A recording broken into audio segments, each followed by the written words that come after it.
And my first lecture here is, I'm just conscious of the time, is you have to ask yourself, why me? Before you answer them, why you? So that means in any job you're applying for, you should read the job description and you should look at your skills and match them together like lock and key. So you should ask yourself and convince yourself or make yourself convinced that you are the right person for that job and the best one matching this job. Lock and key principle. So it should be crystal clear in your mind. You have to convince yourself that you fit to this job and find your areas of strengths that match this job and find your areas of weaknesses that this job will modify to be opportunities. Is that important? Definitely yes. Lock and key principle. Maybe there are 10 or 15 are presenting to this job interview, but you should be the best match. This is the mindset to attend the job interview. So if I give you a single best advice, it will be interview is a very personal story. So you have to tailor your story with your experience, strengths, and weaknesses to the job you are applying for. It's not about regurgitating or repeating or rehearsing already made answers to the previously known job interview questions. If the panelists feel that you are just rehearsing something that you read from the book, this is when you start to lose points and time. So job hunting journey starts from searching jobs online. And then, in contrary to most of what people believe, that you write your CV and then start searching for jobs. That could be right to some extent, but you have to modify your CV according to the job you're looking for. For example, we have in anesthesia 3 different specialties: anesthesia, ICU, and pain. If you're a surgeon, you have some subspecialties like colorectal, like GI, like breast surgery. If you're applying for different jobs, different times, you need, if you made your CV in advance, you have to refashion your CV according to that new job you search. So there's no CV that fits all the jobs. So search the job, see what are the job specifications they are asking for or the job requirement, and start to match your CV to that job before you send your CV. This is one of the points that I think it's overlooked with a lot of people, that they send their CVs. It may not apply to every specialty, like obstetrics and gynae, it's obstetrics and gynae, but some specialties like surgery, medicine, and anesthesia, you may find different jobs under the main job. Then once you send your CV, they will look at your CV and rank it and rate it is in a term of poor, okay, it is an area of concern, satisfactory, good, or excellent. And in this stage, or at this stage, you need to be at least satisfactory. So you have to do all the effort you can to avoid being poor, or there's a big area of concern. A good example for these areas of concern for trainees is he performed below the level of expected for his mates. So again, try to reflect on this beforehand. I am building my CV by building my real life. It's not just copying something that I don't do or lying in my CV.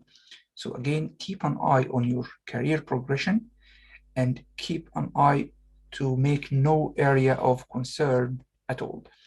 And this will come if you're writing something that gives them this impression, or there is a gaps in your CV. You didn't work for more than a month, 4 weeks.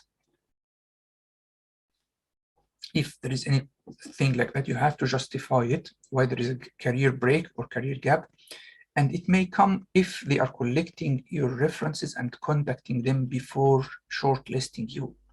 So have a good reputation in your place. Select your references that talks positive about you, because I know that a lot of colleagues, they send their CVs and they are not listed, and they are asking why I'm not shortlisted.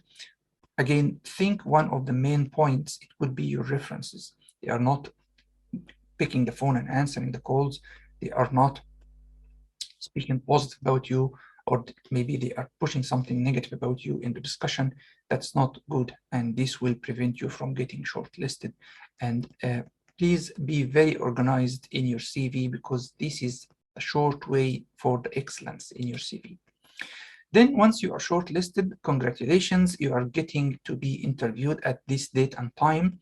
I strongly advise, if you're getting a lot of job interviews, if you are junior enough and applying for every single job on the internet, in the GMC or in the Irish Medical Council or like that, to keep your diary updated. So once you get the job interview, you need to put it in your diary and put your alarms at least 2 days beforehand. So you check your camera, your mic, everything beforehand, and don't leave anything for the last minute.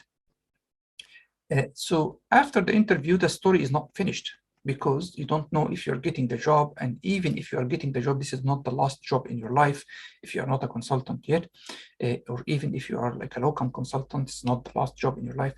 Get a written feedback if you can. So there is always an area of improvement. Like quality is a continuous improvement process. Try to get a written feedback. If you got the job or you didn't get the job, ask for feedback. How I did in this interview, is there anything needs to be improved? And if yes, put that in your reflection or your management plan for the future. So if they say like you need a little bit more training on this one, or you don't need to do this exam beforehand, so you have to put this one in your plan to take care of it. So again, work on your weaknesses. If you have any weakness, like research weakness, like academic weaknesses, management and leadership weaknesses, try to strengthen your weakness. How do you know your weakness? There's 2 stages to do that. For your referees to read your CV and advise you what you need to do to strengthen yourself or your CV. And the second one is via the debriefing or the feedback coming from the job interviews. So the first one is the easy way. The second one is the hard way. So after you lose the job, God forbid, you will get a feedback says that your mates were doing a lot of research, that's why they got the job, so you need to improve your research skills. Or we are recruiting one that we need to be like ST5 or ST6 with good leadership and management skills. So this is a weakness in your CV. Again, after you strengthen your weakness, you go to the loop and search for another job, and then start the loop from the scratch. It's a very tiring process. So the best thing is to make it work from the first go by proper planning. So you search a job, or you match your CV to the job that you're looking for. And then once you are shortlisted, you do the interview well. So as you see, this is a very cumbersome process and very heavy process to go through. So the best way is to do it right from the first time. So the first part of it is CV, and we're, as I posted in the group, the video for you to watch for the CV. But let's go quickly through the important do's and don'ts in CV writing. CV is something which is very personal, so please don't copy paste your friend's CV. This is one of the worst practices.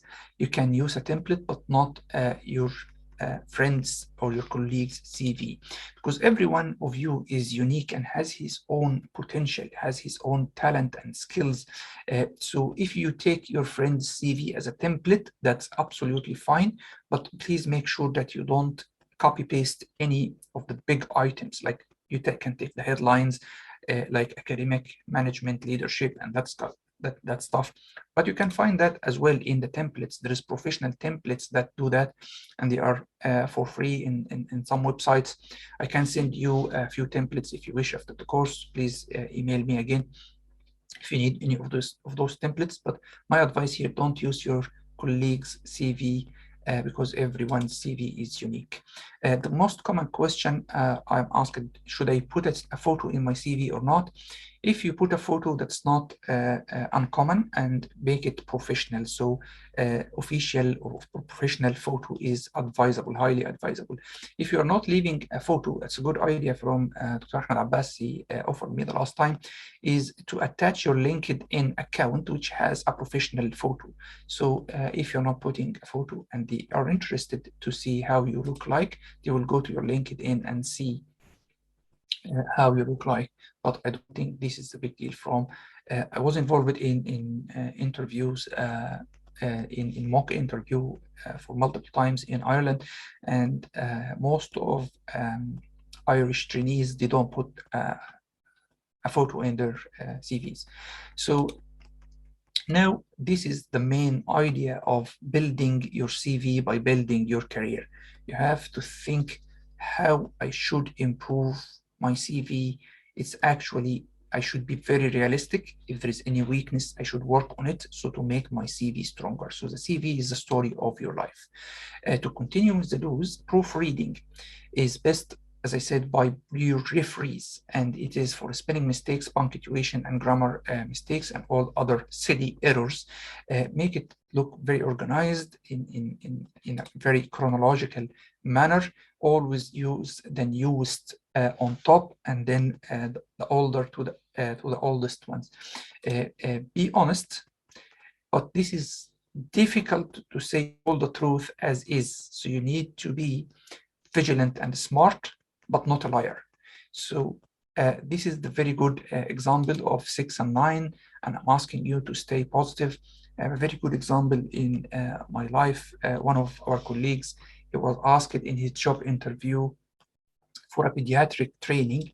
Did you do any pediatric training previously in your career? And he said, I'm sorry, I did not do any pediatric training. And I asked him, did you ever put a patient for tonsillectomy asleep? And he said, yes. I said, did you work in orthopedics and you managed to put trauma in kids? And he said, yes. And I said, you can say alternatively, instead of I didn't do any pediatric training, I anesthetized kids for tonsillectomies and orthopedic procedures, but I am eager to learn more about pediatric anesthesia training during this job. So you said that you didn't get an official pediatric anesthesia training, yet you have some training and some exposure. So this is how you twist the facts to be at your side rather than against you. And this is how I think about it. This is how you show up your talent to convert or to twist the facts in a non-lying fashion. So you never lie in your interview, because if you claim something that you don't do, it will be very bad when you are recruited and they found that you were actually lying, or you pretended that you do something that you don't do. So use positive actions and positive verbs, and if you Google them, there is like more than thousands of these positive actions and verbs. I prefer like teamwork, patient safety, liaise with hierarchy, seniors in the hierarchy, all that stuff. But again, keep it as short and concise as you can, because less weighs more here. So use the least number of words that you can deliver your message with. And this actually is easy to say, difficult to do. It comes only with rehearsal. So you have to write what you want to say in the job interviews, and then you practice it, but not in the fashion that you are like repeating that like a parrot. Like, you have to be smart enough. Again, be consistent in your layout, like put headlines and subheadlines and sub-subheadlines in an organized fashion. And this really reflects that you are an organized person. You organize your thinking or your thoughts, and you know how to present that in an organized fashion. Okay, so the most common one of the don'ts here is rushing. Rushing comes when you are applying for the job and then you are in a hurry because you are applying in the last day before closure of this job. So I am in a hurry, so I'm formulating a very quick CV, and then you are losing a lot of points here because you didn't try everything right. You didn't match your skills and your professional achievements in the career, and you didn't mention everything. or you didn't match that well to the job required. So again, the best thing to do that once you know that this job is opened, you start working on the CV that matches this job. So again, do not rush. Do not give me or give the interviewer a CV of 50 pages and 25 pages kept repeating what you did before. So again, imagine yourself on the other side of the table and you are the panelist and you are looking at 10 CVs or 15 CVs or 20 CVs for that job. You need the shortest CV that matches the job. So you are looking at certain points. This is when you need to be the shortest possible CV, and you need to stop repeating any item because this will be marked as a weakness in your CV. Again, don't copy paste anything in your CV or from other CVs. You can see how this CV is. It's very good CV. So look at where is the template, use the template and review that twice or thrice to avoid any repetition. I don't know how to overcome any gaps in your career. You have to justify them very well. This is one of the strongest points for refusal of shortlisting. So if there is gaps unjustified, I guarantee you it will be very hard to shortlist you. Don't ever lie or claim anything that you don't do because once this is discovered, you will be in a very bad position. Okay, don't use flashy or large fonts or anything that makes your CV looks odd or non-professional. Now, you formulated your CV. Now you are going to the job interview. So the job interview, big picture, is every question has an answer. Every question has a structure to answer it. And we'll go through this structure. This is the story of today's course. CAMP, SPIES, STAR, PICO, you will be oriented with all these structures. But the second stage or the second step is which question is answered by what structure. So you have to know the different questions that are answered by this CAMP. So I will mention that during my talk today. So CAMP answers a lot of questions in a different fashion. SPIES answers a lot of questions in different questions, but in the same structure. You just tailor it in a different fashion or different way, and we'll go in details with that. After the structure question, you need to apply that and tailor it to yourself. This is now, you are now on the right track. So if I tailor that to myself, like if I'm an anesthetist or intensivist, I need to show during this job interview that this CAMP that I have to answer your question applies practically, not just rehearsing a book. Don't answer the political answer. Don't answer the politician's answer, which is, I will give you everything in the book, but you didn't see me as Walid, because everyone can mimic the book or can say or rehearse the book. This is the most difficult part of the job interview, I promise you. This is when you need to hold your pen or pencil and start studying the most important questions and writing your answers to those questions tailored to yourself. And then after you rehearse what you wrote, you will find this is too long, or I answered too short, I didn't use the time. So the time here, if it is about your CV, you're talking about 3 minutes. And if you had been in your career for like 20 years or 30 years, it will be very difficult to contract 20 or 25 years into 3 minutes. You need to speak globally. Like I myself say about the C of the CAMP clinical, I had been working over 4 countries in 7 or 8 hospitals. I repeated my training twice, and then I finished 8 different qualifications in anesthesia and critical care, and that's it. So that's the first part of the CAMP, clinical, academic, management, and personal. You may extend if you have time, but always think that the CAMP are 4 items. C is clinical, academic, management, and personal. And if it is 3 minutes, we'll give this the least like 20 to 30 seconds So everyone will be ranging 40 to 50 seconds. So you have to tailor each of these camp parts into around 40, 45 seconds. Then signposting. Signposting here means you are directing your interviewer that you are the best one for this post. So again, signposting, direct him with your answers that you are the best match for this job. And how you score A+ or you use your talent to make yourself the best is by, again, using your personal skills and your personal talent in this job in particular. So look more in details about the job. Ask one who is working in this hospital what are the current projects they are working on, and try to find an area that you do very good and try to show up this point in particular during your job interview, which makes you unique in this interview.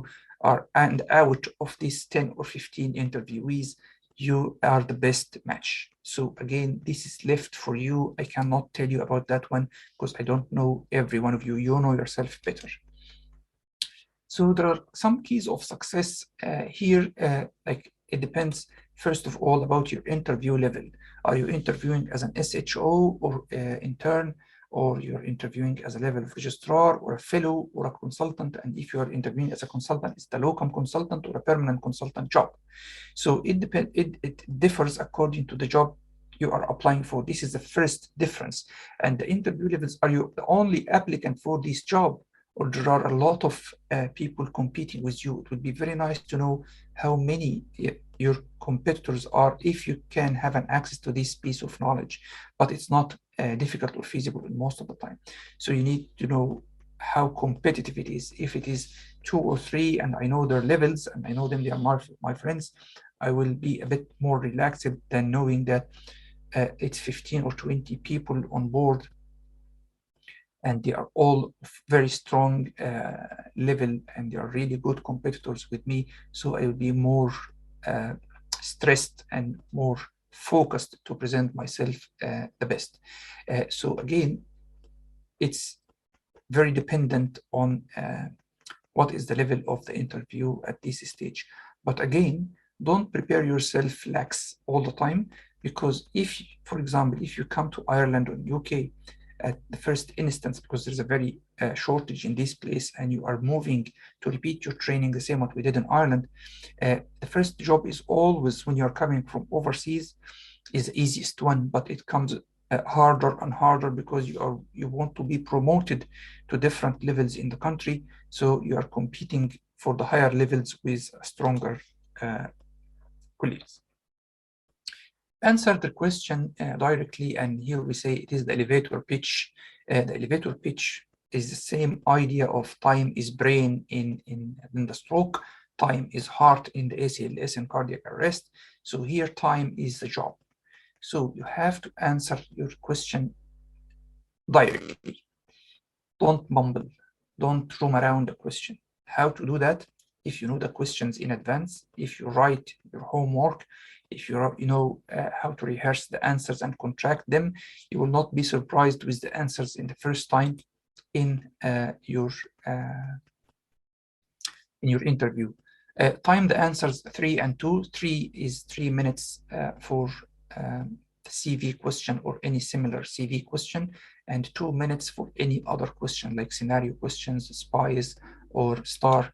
Again, this is like a copy of one of my preparation I wrote here.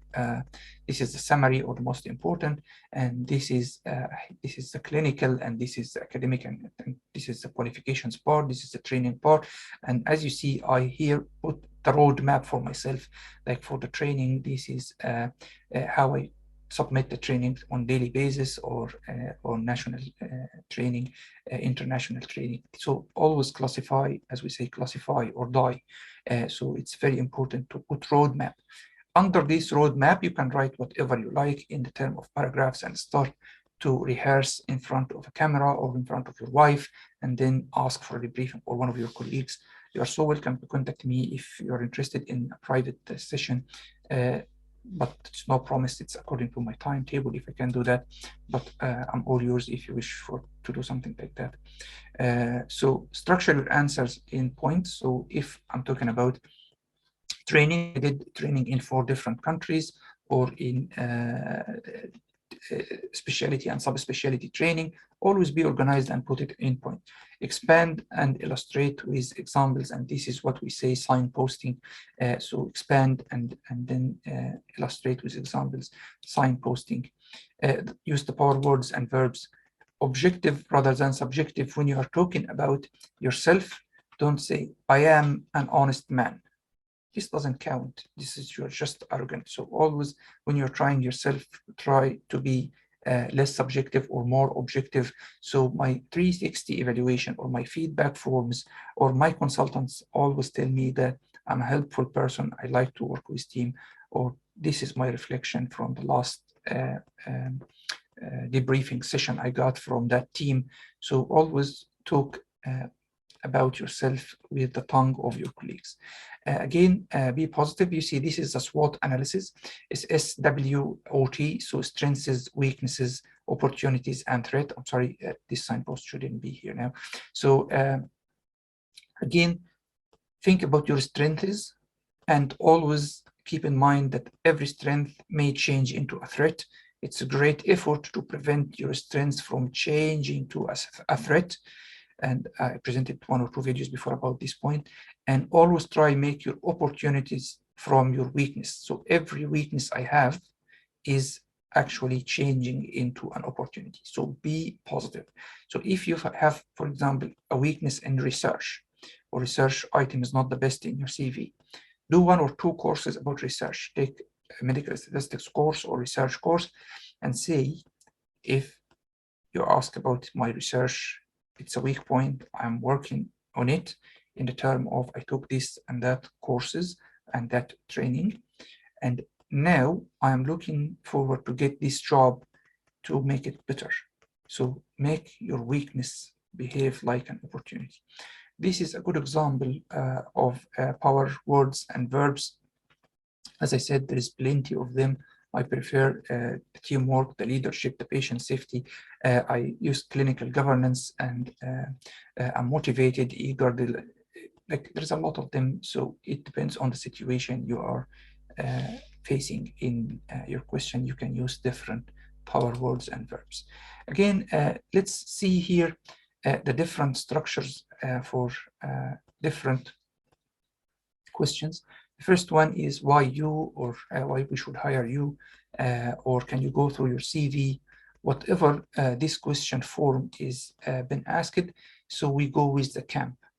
I think CAMP here is clinical, which is the first part, and there's 2 subdivisions. So the clinical part of your life is your training and your qualification. So most people interpret qualifications in the academic, which is not right.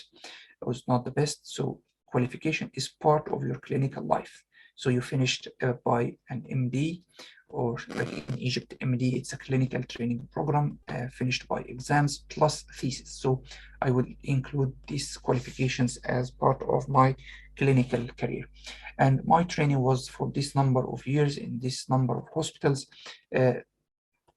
or between these different countries, whatever you want to say it. So again, clinical should be subdivided into training and qualification.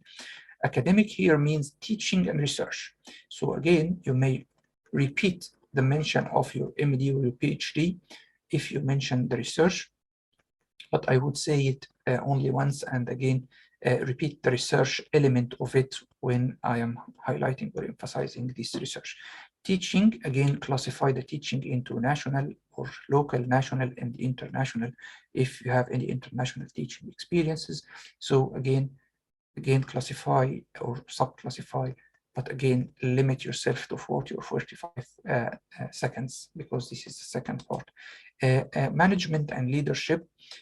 So you could be a team leader, you could be a team member, or you could do some management and leadership experiences if you are, again, higher in the hierarchy of your profession. So the higher you go, the more they think about the management and leadership.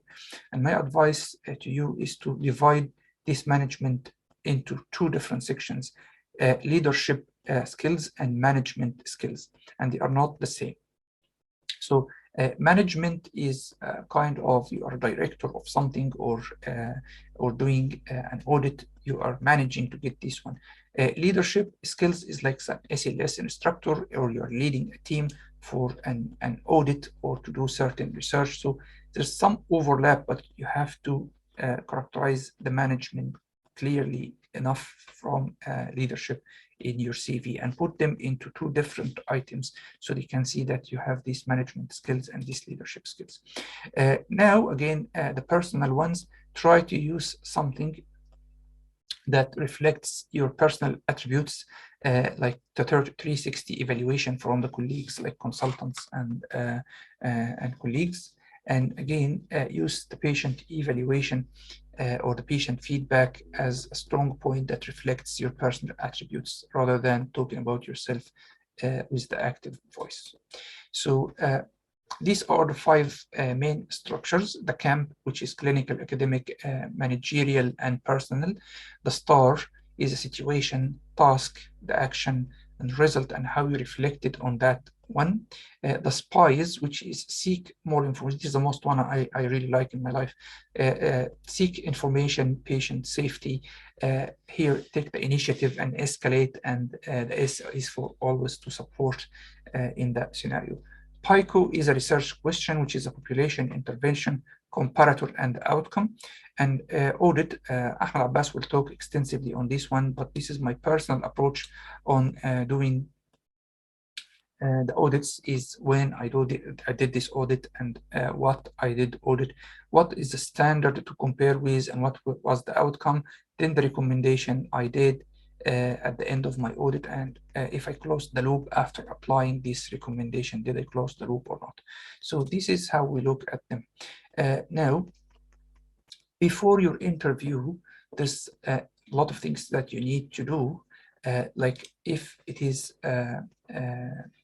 tomorrow, I would sit and review my CV.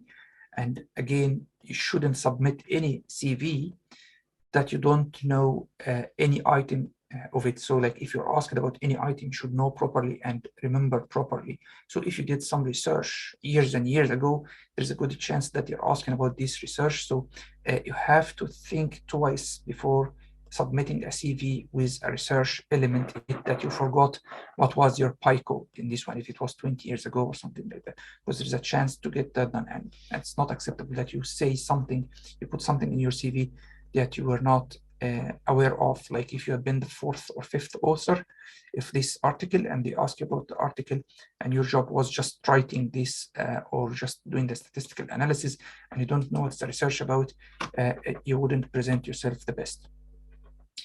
So again, talk to your referees before the job interview for any advices, and try if they can do like a mock interview before that one. It will be good. If it's a consultant job, try to visit, but after the shortlisting, not before the shortlisting. Because this is very legitimate and genuine if you do your visit after shortlisting before the job interview, so you know the hospital, you know the weak points of the hospital, and how you can help with the system in this job interview. So in the day of interview, early morning of the day interview, you need to do a few and quick things like check your mic and camera. Same what happened with my glitch in the morning, the technical problem with my camera. So this is the camera I use. It's a very professional one. I'm not advertising this camera in particular, but if you're looking for a professional camera, this is a good one. And it has a mic in it, but if you use another mic, a more professional mic, that will be good as well. If you are doing a lot of interviews, and most of things are done currently via Zoom, so I would really strongly recommend that you get a professional camera. Background, I will show you something here.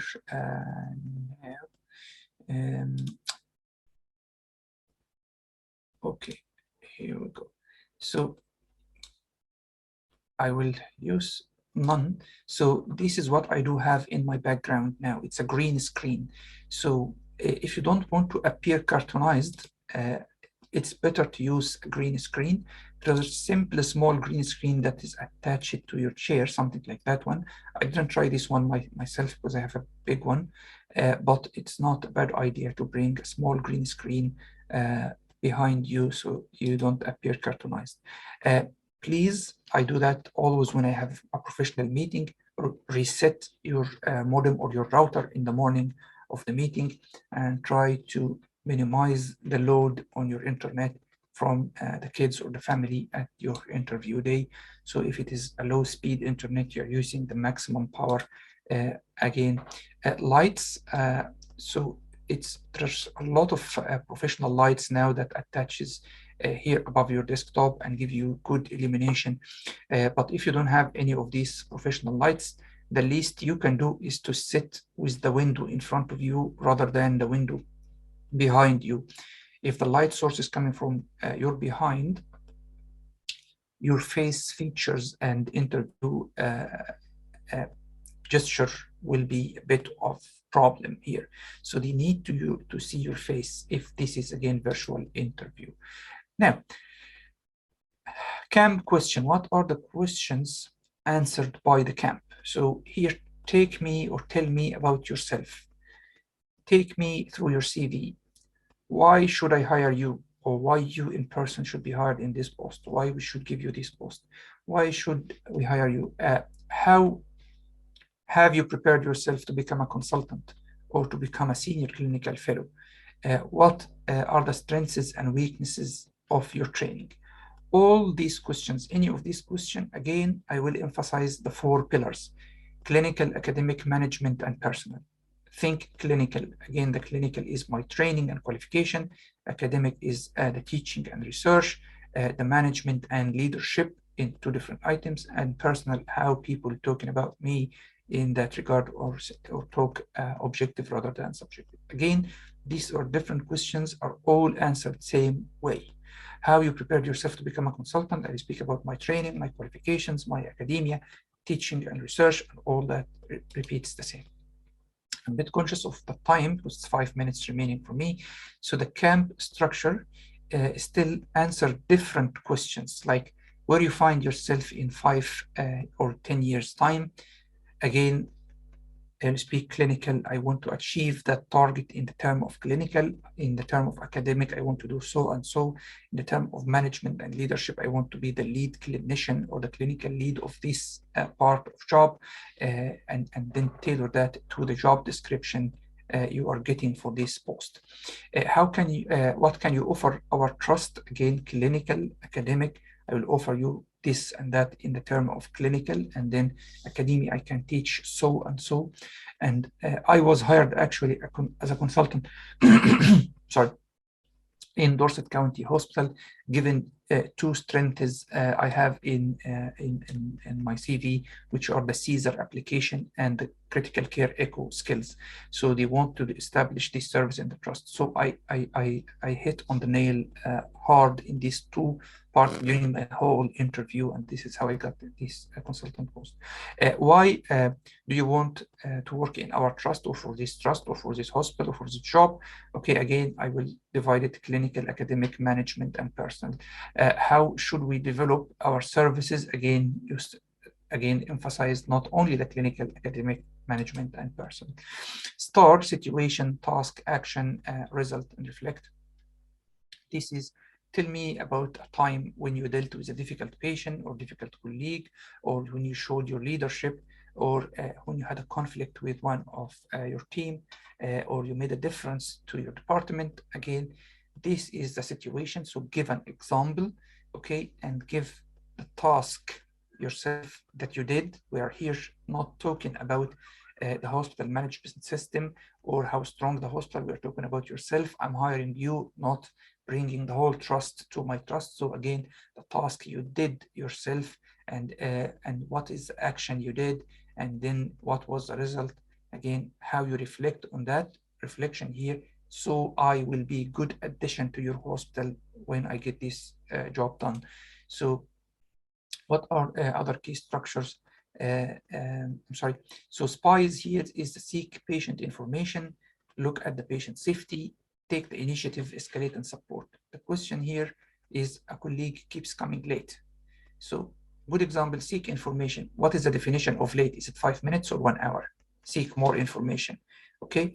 Is he sick or anything related to him? Is this his habit? Is there any problem with his family? Seek more information. This more information can be from the nurses, from